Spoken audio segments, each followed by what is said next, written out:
In today's video, we'll be going through the process of how to calculate for rational functions. As you can see, there are several steps we need to follow. This is the first set of steps right here called Shratey, and then the second part up there is specifically for your horizontal asymptotes. You can take a screenshot of this part right here or write it in your notes. Secondly, the top part again is for your horizontal asymptotes, and you can again write that in your notes or take a screenshot of it. Well, let's start out. We have a practice problem which says q of x equals x minus 5 over 3x minus 1. Well, if we look at our Shratey or our steps, we can see that our numerator, we can refer to the steps, and we can see that we don't have any common factors, so we're going to not do s.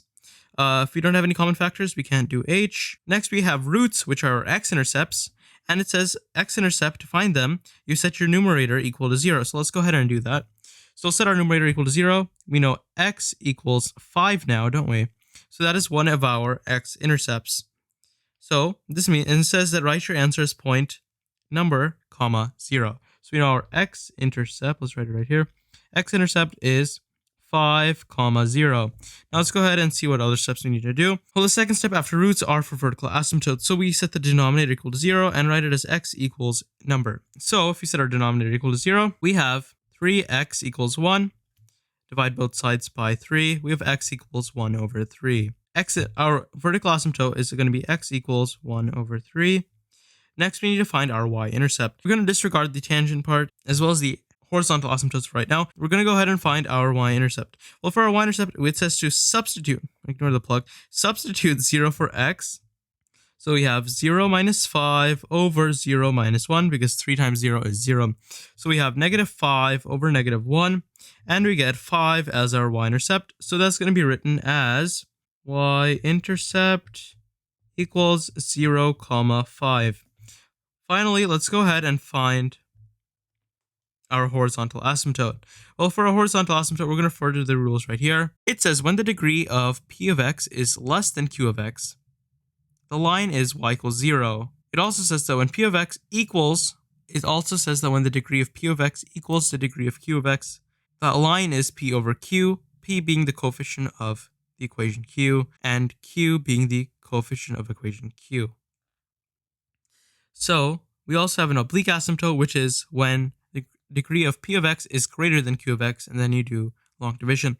Well, you can see in this one that we don't have any degrees, meaning that they're going to be equal. So it says when the degrees are equal, we're doing p over q. Well, we know that the coefficient for our numerator is 1, but the coefficient for our denominator is 3. So we can say that our line, so it's p over q, both are the coefficients, and we're going to do 1 over 3, meaning our line for a horizontal asymptote equals 1 over 3. So we have y equals 1 over 3. And that is how you do, and that is how you apply these rules to rational functions. Let's go ahead and do one more practice problem, which says m of x equals 5 minus x over 2x squared plus 5x plus 3.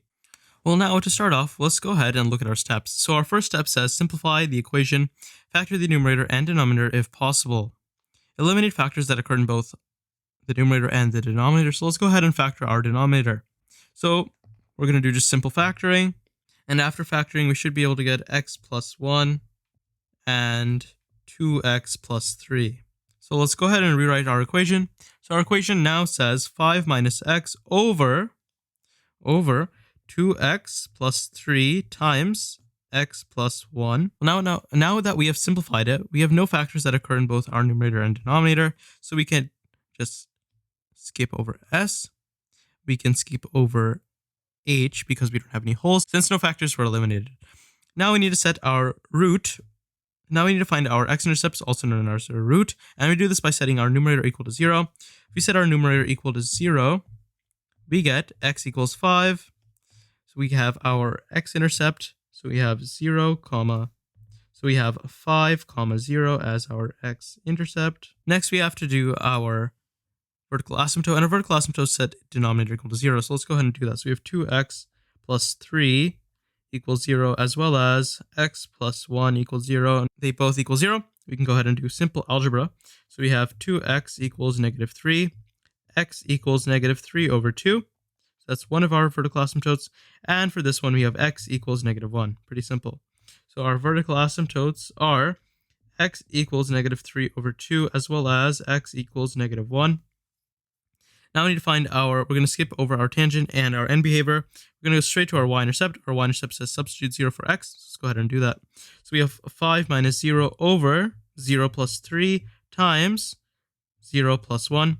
So 5 minus 0 is 5. 0 plus 3 is 3. 0 plus 1 is 1. So we have 5 over 3 times 1. 3 times 1 is 3. 5 over 3 is our y-intercept. So that means y-intercept is going to be 0, 5 over 3. And now finally we have to do our horizontal asymptotes. Let's make some. Now finally we need to find our horizontal. Asymptote. And to do that, we're going to refer back to our rules up top.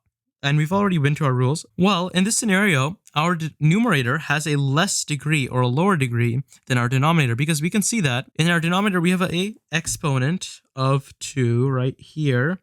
And in our numerator, we don't have an exponent, so we're going to assume it's 1. And this means that our numerator has a lower exponent than our denominator. And you can see it's p of x and q of x. Well, here's the base. It's p of x over q of x. So our numerator is known as p of x, and our denominator is known as q of x. So this means that our line is going to be equal to 0 for our horizontal asymptote. So we can write that down here. So horizontal asymptote is y equals 0. And that is how you apply Shratey and all these steps to rational functions. I hope this video helped, and if you believe it did, please consider like and subscribe. I would greatly appreciate it. Thank you.